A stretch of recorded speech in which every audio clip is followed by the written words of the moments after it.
가수 최준 씨는 하수생이라는 노래에서 우리 인생을 구름처럼 떠다니는 나그네라 그렇게 노래했습니다.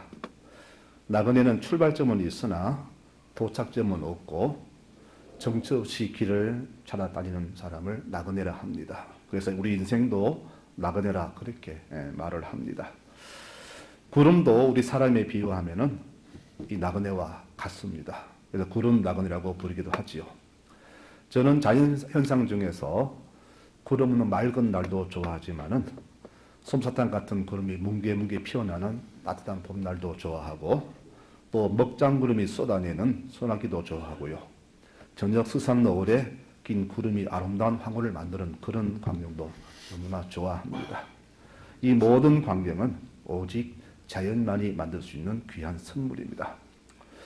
우리 날씨 좋다 그러면 보통 구름 없는 맑은 날을 날씨 좋다 이렇게 말을 하지요. 만일 하늘이 늘 이렇게 맑기만 하다면 지구는 얼마 못 가서 다 사막이 될 것이고 매일 먹구름이 덮는다면 얼마 못 가서 이 지구는 바다가 될 것입니다. 그냥 하늘에 떠도는 구름 같지만은 사실은 이 구름은 뜨거운 사막에서는 더위를 막아주고 물이 귀한 곳에는 비를 내려줍니다. 이 구름이 얼마나 귀한 하나님의 선물인지 모릅니다. 만일 이 구름을 우리 마음대로 움직일 수 있다면 지구에 사막은 없을 것이고 온 땅은 초목을 뒤덮여 참으로 살기 좋은 세상이 될 것입니다. 하지만 우리의 바람일 뿐 구름은 하나님의 통제 아래 있기 때문에 우리는 그저 바라만 볼 뿐 우리가 할 수 있는 것은 아무것도 없습니다. 이 구름이 시인에게는 아름다운 식기가 되기도 하고 화가에게는 아름다운 풍경화가 되기도 하고 가수에게는 노랫말이 되기도 하지만은 이 구름은 하나님이 쓰실 때는 귀한 사용 도구가 되기도 합니다. 예수님 다오실 때에 구름 타고 오신다고 했습니다. 또 인간이 범죄했을 때 홍수의 도구로 구름을 쓰셨고 또 인간이 죄를 지었을 때 구름을 걷어가셔서 온 땅에 가뭄이 있게 하셨습니다. 아들 예수님 죽으실 때는 너무나 슬퍼서 구름으로 온 천지를 가리기도 했습니다. 이렇게 구름은 하나님께는 귀한 사역의 도구로 쓰입니다. 하지만 결론적으로 말씀드리자면 이 구름은 하나님의 현현을 나타냅니다. 즉 친히 우리를 인도하시는 하나님의 모습이라는 것입니다. 오늘은 이 구름에 대해서 말씀을 나누고자 합니다. 이스라엘은 430년간의 지긋지긋한 노예 생활을 마치고 약속의 땅을 향하여 가고 있습니다. 하나님의 보호하심은 광야 40년 내내 함께 하셨지만 오늘 이야기는 이 구름이 하나님의 무엇을 의미하는가에 대해서 말씀을 드리고자 합니다. 먼저 구름은 우리를 끝까지 보호하시는 하나님의 사랑을 나타냅니다. 이들이 가야 할 그 거쳐갈 광야는 한 번도 가보지 않은 곳입니다. 이 광야는 누군가의 도움이 없으면 차라리 가지 않으면 더 좋을 것, 차라리 노예가 더 나을지도 모르는 그런 미지의 땅이 됩니다. 백성들 처음에는 마음이 많이 쓸렸을 겁니다. 이제 노예를 끝냈구나. 이제 나도 자유 백성이다. 좋은 곳에 살겠지 하면서 마음이 쓸렸지만은 날이 갈수록 마음이 많이 불안했을 겁니다. 하나님은 우리가 섬겼던 애굽의 신과 어떻게 다른가? 우리에게 어떤 복을 주시는가? 아마 많이 궁금했을 겁니다. 그래서 하나님께서는 그들에게 무언가 눈에 보이는 확신을 주셔야 했습니다. 바로 그 현상이 바로 구름 기둥과 불 기둥이었습니다. 낮에는 구름 기둥으로 밤에는 불 기둥으로 그들을 비추사라고 성경은 기록합니다. 즉 주께서는 이 구름으로 이 백성들을 그렇게 보호해 주셨습니다. 시편 121편에 말씀하기를 여호와는 너를 지키시는 분이다. 여호와는 내 오른쪽에서 내 그늘이 되신다. 그래서 낮의 해가 너를 상하게 하지 못하고 밤의 달도 너를 해치지 못하게 막아주신다. 여호와께서 너를 지켜 모든 환난을 면하게 하시며 또 내 영혼을 지키신다. 여호와는 너의 출입을 지금부터 영혼까지 지켜주신다라고 그렇게 하나님의 보호하심을 찬송했습니다. 맞습니다. 이 구름은 바로 하나님의 보호하심입니다. 뜨거운 사막의 열기를 가려주시고 차가운 밤 공기를 불기구로 데워주십니다. 이 구름은 광야 40년 내내 함께 하셨습니다. 하나님께서 우리를 어떻게 보호하시는지 성경 이렇게 우리에게 기록합니다. 이스라엘을 지키시는 이는 졸지도 아니하시고 주무시지도 아니하신다. 이렇게 주께서는 구름이 되셔서 우리의 모든 인생을 이렇게 밤낮 구분 없이 지켜주셨습니다. 사람이 결혼해서 아이를 낳으면은 어느 정도 성장할 때까지 부모는 잠을 잘 못 자지요. 울면은 새벽에라도 깨어나서 울병 물려야 됩니다. 또 기저귀 갈아줘야 됩니다. 혹시 몸에 열 나면은 열 내려 밤새도록 물수건으로 또 찜질하죠. 넘어질까 노심초사, 병 날까 노심초사, 바람 불면 감기 들까 늘 걱정. 이게 부모의 마음이잖아요. 우리 주님도 그렇습니다. 혹시라도 당신의 백성에게 해가 미칠까 싶어서 우리를 지키시느라 졸지도 못하고 주무지도 않는다. 그렇게 성령은 말씀했습니다. 내가 세상 끝날까지 너희와 항상 함께 있으리라. 이 말씀을 그대로 주께서는 지켜주셨습니다. 그러나 노예의 근성이 몸에 밴 이 백성들에게 이 영도 표적은 그들에게 안심을 줄 수가 없었습니다. 무언가 특별한 기적을 보여줘야 되는데 어떻게 할까? 마침 기회가 찾아왔습니다. 애국 왕이 이들을 추격합니다. 마침 홍해 바다 앞에서 바다는 가로막고 뒤에는 애국 군대가 달려옵니다. 사면 초각에 몰리게 됐죠. 백성들의 아우성이야 이미 예상한 바입니다. 우리가 애국에 묻지거리 없어 이곳에 데리고 와서 여기서 죽게 하느냐? 우리가 그랬지 않느냐? 왜 내버려 두라고 했는데 왜 굳이 끌고 와서 이렇게 고생시키다가 죽게 하느냐? 우리는 노예도 좋다. 배만 고프면 된다. 근데 왜 우리 끌고 와서 이렇게 죽게 하느냐? 그들은 이렇게 거기서 불평을 터뜨렸습니다. 점점 이 사이가 좁아지잖아요. 그러나 바다는 아직 갈라지기 전입니다. 곧 잡힐 때가 되자 놀라운 일이 벌어졌습니다. 그 광경을 출애굽기 14장 19절은 이렇게 기록했습니다. 이스라엘 진 앞에 가던 하나님의 사자가 그들의 뒤로 옮겨가매 구름 기둥도 앞에서 그 뒤로 옮겨 애굽 진과 이스라엘 진 사이 이르렀으니 저쪽에는 구름과 흑암이 있고 이쪽에는 밤이 밝음으로 밤새도록 저쪽이 이쪽에 가까이 못하였더라. 이렇게 성경은 말합니다. 이렇게 주께서는 백성들을 이렇게 보호해 주셨습니다. 그 사이에 홍해는 갈라졌고 이들은 안전하게 바다를 건너갔습니다.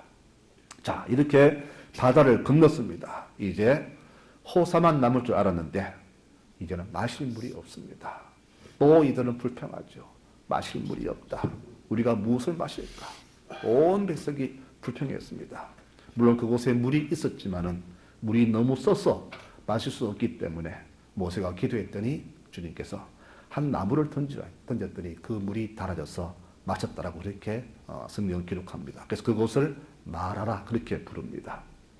이번에는 양식이 떨어졌습니다. 출애굽한 지 2달 반 넘었으니까 아마 가지고 온 양식 다 떨어졌겠죠. 그럼 이때 어떻게 해야 됩니까?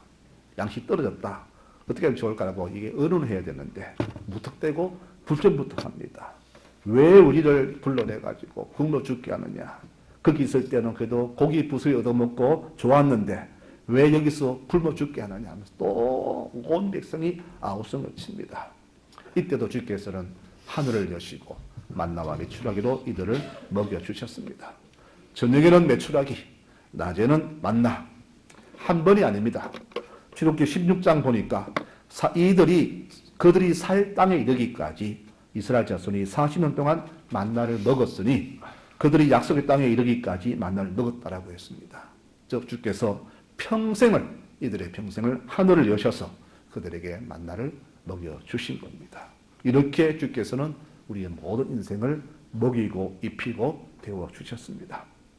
40년 광야는 숫자가 40년이 아니라 우리 인생 전체를 말합니다. 이렇게 주께서는 우리의 전생애를 이렇게 먹이시고 입혀주시고 보호해 주십니다. 공중의 새를 보아라. 그들이 농사 짓더냐? 들의 꽃을 보아라. 그들이 옷을 지어 입더냐? 농사 안 짓고 옷을 안 지어 입어도 하나님께서 그들을 먹이고 입히시지 않느냐? 그런데 하물며 너희를 굶기고 먹이겠느냐? 여러분, 이 불기둥, 구름기둥, 홍해 갈라진 사건, 메추라기 만나 다 하나님께서 보호하신 하나님의 정표입니다.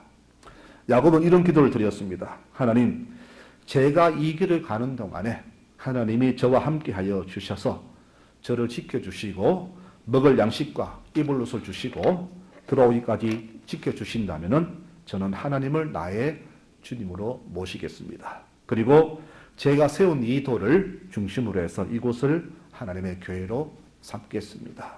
그리고 저에게 무엇을 주시든지 거기에서 10의 1조를 주께 반드시 드리겠다라고 주님께 서원 기도를 했습니다. 하나님은 야곱의 이 서원을 들으셨고 야곱도 약속을 지켰지 않습니까? 그런데 놀라운 것은 야곱이 먼저 서원한 게 아니라 하나님이 먼저 약속하셨습니다. 꿈에 말씀하시잖아요. 내가 너와 함께 있어 네가 어디로 가든지 너를 지켜 반드시 이곳으로 다시 데려오겠다.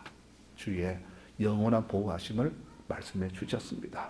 성도 여러분, 구름은 하나의 자연현상이지만은 하나님의 보호하심의 정표임을 믿으시기 바랍니다. 홍수에 참상을 겪었던 노아가 무지개를 볼 때마다 다시는 홍수 없을 것이라 확신했던 것처럼 우리 모든 교우들도 이 구름을 보실 때마다 하나님의 보호하심이 지금도 나와 함께 하시구나 것을 굳게 믿으시는 여러분들 되시기 바랍니다. 이렇게 구름은 하나님의 보호하심의 현현의 정표입니다. 두 번째로 이 구름은 하나님의 인도하심의 표적입니다. 광야는 누구도 가고 싶지 않을 뿐 아니라 혼자서는 절대 살 수 없는 그런 곳입니다.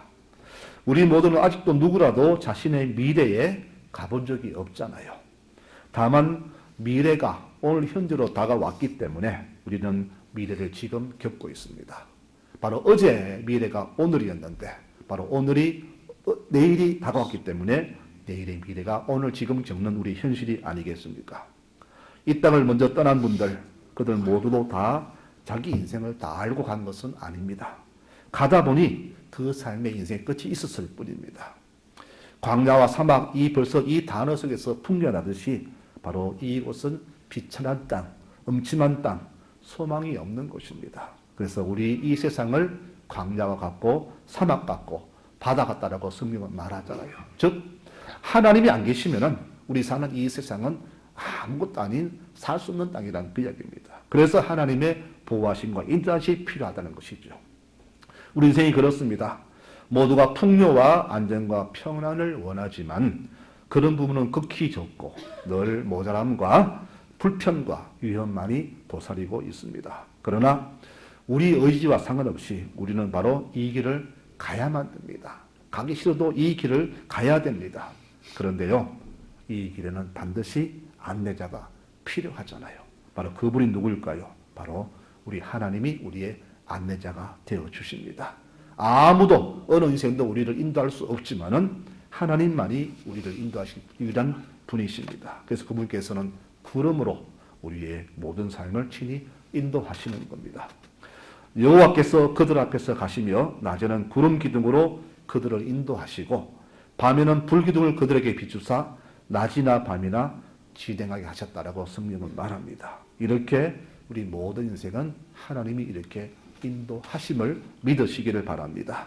다윗이 시편 24편에서 고백하기를 내가 사망의 엄침한 골짜기로 다닐지라도 해를 두려워하지 않을 것은 주께서 나와 함께 하시려 하는 고백 이유가 바로 여기에 있는 겁니다. 그분께서 지켜주시기 때문에 내가 어느 곳에 가더라도 괜찮다는 겁니다.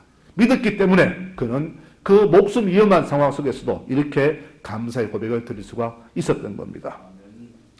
외국 여행할 때 반드시 필요한 것이 뭘까요? 가이드잖아요. 가이드는 현지의 언어, 지리, 문화, 풍습까지 다 아는 사람입니다. 이 가이드가 있기 때문에 내가 외국어를 몰라도 지리를 몰라도 여행을 쉽게 할 수 있잖아요. 하나님이 평생 이 길을 인도하신 이유가 바로 그겁니다. 내 인생을 주님보다 더 잘한 분이 누가 있습니까? 나도 내 인생 모르는데 내 인생을 하나님 말고 누가 더 잘합니까? 그래서 그분께서 가장 잘하시는 분이기 때문에 우리 모든 인생을 친히 가이드하신 거예요. 그것을 바로 우리는 구름의 인도라 그렇게 말을 하는 겁니다. 이처럼 구름은 하나의 자연현상이라고 볼 수 있지만은 하나님의 보호하심과 인도하심의 현현이 되는 겁니다. 직접 자신을 보이시면 다 죽기 때문에 이렇게 구름으로 자신을 이렇게 보여주신 겁니다. 본래 이 백성이 가고자 했던 길은 이 광야길이 아니었어요. 그들은 지중해 해변을 낀 그런 잘 닦아놓은 길이 있습니다. 그런데 이 길로 가면은 열흘이면 갈 수 있어요. 먼 길 아닙니다. 그러나 주께서 이 길을 피하게 하신 것은 혹시라도 그 길 가다가 이 백성이 블레셋과 전쟁하면은 다시 돌아갈까 싶어서 이 길을 안전하게 돌려서 그렇게 보내신 겁니다. 그런데 이 사실을 모르는 이스라엘 백성들은 좋은 길을 두고 멀리 돌아왔다고 40 내내 불평을 했습니다. 그런데 이게 그들에게는 가장 좋은 길인데 모르니까 늘 하나님께 불평했던 겁니다. 성도 여러분, 내가 내 인생을 설계해서 사는 것보다 하나님이 열어주신 길, 그분이 닦아 놓으신 길, 그분이 계획하시는 사는 것이 가장 복된 길임을 절대 잊지 마시기 바랍니다. 내가 하면 좋을 것 같죠? 좋아 보이죠? 그러나 그분이 하시는 길이 지금은 불편해 보이고 모자라 보이고 멀어 보이지만은 그 길이 가장 좋은 길임을 믿으시기를 바랍니다. 지금은 몰라요. 나중에 우리가 마지막 눈을 감을 때에 고백이 그렇잖아요. 주께서 지금까지 나를 인도하셨구나라고 그때 고백이 그때 나오지 않습니까? 그러므로 우리는 매사에 주님 하신 일에 불평보다는 감사와 기쁨으로 순종하는 그런 자세가 되어야 할 것입니다. 물론 모세도 이 길을 압니다. 그도 40년간 광야 살았기 때문에 이 가는 길 알아요. 하지만 자기가 나서지 않았습니다. 왜? 내가 하는 것보다 하나님도 하심이 더 낫기 때문에 그대로 묵묵히 따랐습니다. 고린도전서 1장 23절에 말하기를 하나님이 하시는 일은 사람 내 눈에는 어리석어 보이지만은 사람들이 하는 일보다 더 지혜롭고 하나님의 힘이 사람 눈에는 약하게 보이지만 사람의 힘보다 강하다라고 그렇게 분명히 말을 합니다. 여러분, 이 40년의 광야 생활을 살펴보면은요, 우리가 한마디로 구름에서 시작해서 구름을 마치는 그런 구름 나그네 이야기라 그렇게 볼 수가 있습니다. 이 광야 40년은 단순한 40년이 아니라 우리 인생의 전부를 말합니다. 이 인생을 하나님이 인도하셨고 먹이셨고 살리셨습니다. 물론 그 인생길이 다 좋았다는 것은 아닙니다. 원치 않는 홍해가 가로막았고 불평할 수밖에 없는 그런 조건이 참 많았지만은 하지만 나중 결론은 얼마나 아름다운 결론으로 주어졌습니까? 그러므로 우리가 생각하기에 하나님 인도하시는데 왜 이렇게 형통하지 않고 불편할까? 모자랄까? 힘들까? 왜 고난이 많을까라고 의문을 많이 가지는데 왜 그럴까요? 하나님 몰라서 그럴까요? 절대 아닙니다. 그분은 이 기간 동안에 우리를 이 죄의 노예 근성에서 완전히 벗어나게 하시려고 이렇게 고난과 아픔을 통해서 훈련시키신 겁니다. 왜? 천국은 아무나 갈 수 없잖아요. 천국은 누구나 가는 곳이 아니에요. 하나님 백성으로 완전 잊어진 사람, 죄와 벌이 없어지고 깨끗한 영혼 가진 사람만이 가는 곳이 바로 천국입니다. 이 땅에서 권력자, 힘 있는 자가 가는 곳이 아니라 비록 이 땅에서는 사람답게 살지 인정받지 못했지만은 하나님 마음에 속드는 사람, 주의 기준에 합한 사람만 갈 수 있는 곳이 천국이잖아요. 그래서 이 천국을 보내시기 위해서 죄 많은 우리들의 죄의 근성을 뽑아내시고 추한 것을 태워주시고 불편한 것을 뽑아내시고 완전한 백성으로 삼으시기 위해서 이렇게 훈련시키신 것입니다. 그 광야 40년이 바로 그런 훈련의 과정이었습니다. 신명기 8장 22절에는 주께서 이 광야를 걷게 하신 이유를 이렇게 말씀합니다. 내 하나님 여호와께서 이 40년 동안에 너에게 광야길을 걷게 하신 것을 기억하라. 이는 너를 낮추시며 너를 시험하사 네 마음이 어떠한지 그 명령을 지키는지 안 지키는지 알려고 하심이라. 그리고 내 조상들도 모르던 만나를 먹이신 것은 사람이 떡으로만 사는 것이 아니요 여호와의 입에서 나오는 모든 말씀으로 사는 줄을 알게 하려 하심이니라. 그러므로 너는 하나님 여호와의 명령을 지켜 그의 길을 따라가며 그를 경외할지니라. 이렇게 말씀하셨어요. 이 말씀 속에서 우리 인생 40년을 힘들게 하신 이유를 알 수가 있지 않습니까? 결국 이 고생 뒤에 주어진 것은 아름다운 땅 가나안이 주어졌잖아요. 여러분, 사람의 지혜와 지식으로는 주의 뜻을 알 수가 없습니다. 그러므로 우리가 할 수 있는 최선의 방법은 무엇일까요? 바로 명령에 순종하는 겁니다. 복 있는 사람은 악인의 꾀를 따르지 아니하며 죄인들의 길에 서지 아니하며 오만한 자의 자리에 앉지 아니하고 오직 여호와 율법을 즐거워하여 그 율법을 주야로 묵상하는 자라라고 했습니다. 성도 여러분, 구름이 이끄는 길과 내가 가려는 길은 다 다르지요. 나는 서 있고 싶은데 구름은 떠나라고 합니다. 나는 여기 정착하고 싶은데 주께서는 텐트를 걷고 빨리 떠나라고 합니다. 오랫동안 고생해서 좀 정착하고 싶은데 그 다음날 텐트를 걷으라고 합니다. 근데 가고 싶은데 또 주님 구름은 몇 년씩이나 그곳에 머물게 합니다. 나는 남쪽 가고 싶은데 서쪽으로 가라 합니다. 이처럼 구름이 가는 길과 내 길은 달라요. 신앙이 그런 겁니다. 신앙생활은 내 뜻대로 하는 것이 아니라 바로 구름의 뜻대로 하는 겁니다.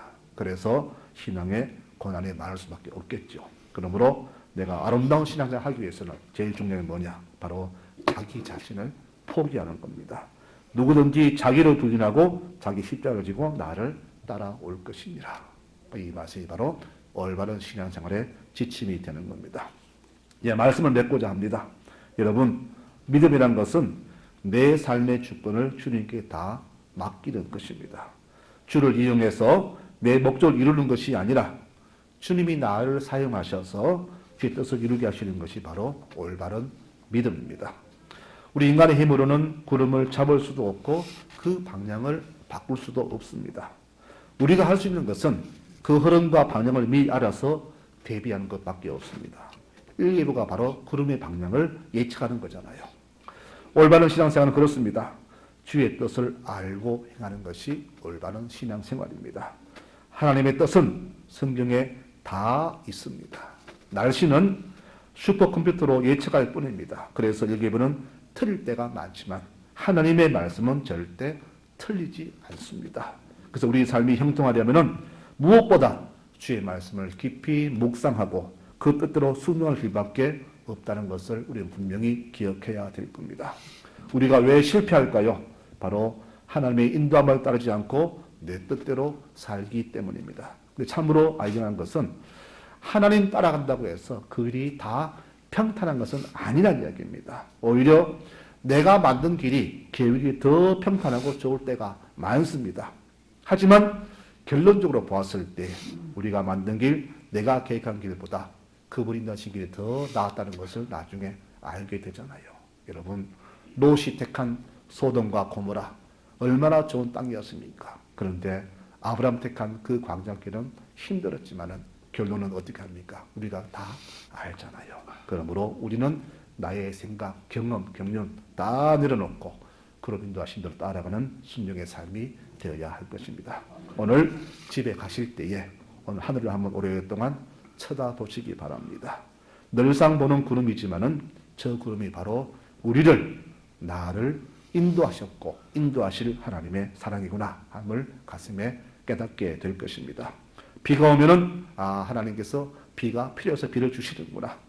구름을 몰아가시면은 저쪽 어딘가에 또 비가 필요하구나라고 생각하면 됩니다. 그분 하시는 우리는 모두가 다 좋습니다. 여러분, 이렇게 우리에게는 아름다운 끝이 있습니다. 그 끝을 향하여 우리는 오늘도 내일도 구름 이끈 대로 따라가면 됩니다. 우리 믿음에는 절대 공짜가 없습니다. 내가 흘린 눈물의 양만큼, 헌신한 드린 모든 땀의 양만큼 우리의 축복이 주어짐을 잊지 마시기 바랍니다. 내게 주어진 길은 절대 피해서 될 일이 아니라 넘어서고 이겨야 할 그런 하나님의 축복의 길이기 때문에 우리는 구름 인도하신 대로 그 길을 감사하게 따라가야 할 겁니다. 사랑하는 성도님의 모든 성도님들, 그날까지 믿음을 굳게 부여잡으시기 바랍니다. 어디로 가야 할까 방황하고 어려울 때, 판단이 힘들 때에 하늘의 구름을 보시기 바랍니다. 저 구름이 이스라엘 백성을 인도하셨고 수많은 우리 선지자를 인도하셨고 우리 엄마를, 아빠를 인도해 가셨고 지금 나를 인도하시는구나, 그런 마음이 들 것입니다. 분명 저 구름 따라가는 길, 말씀대로 순종하는 길만이 가장 복된 길임을 마음에 굳게 새겨질 것입니다. 이와 같이 모든 삶에 주의 뜻을 존중하시고 그것대로 순종하시는 모든 교우들이 되시기를 바랍니다. 그 끝은 반드시 해피엔딩으로 우리에게 주어집니다. 이번 한 주간도 하나님의 축복과 은혜가 우리 모든 가정과 성도들의 삶에 넘쳐나기를 간절히 축원합니다. 아멘.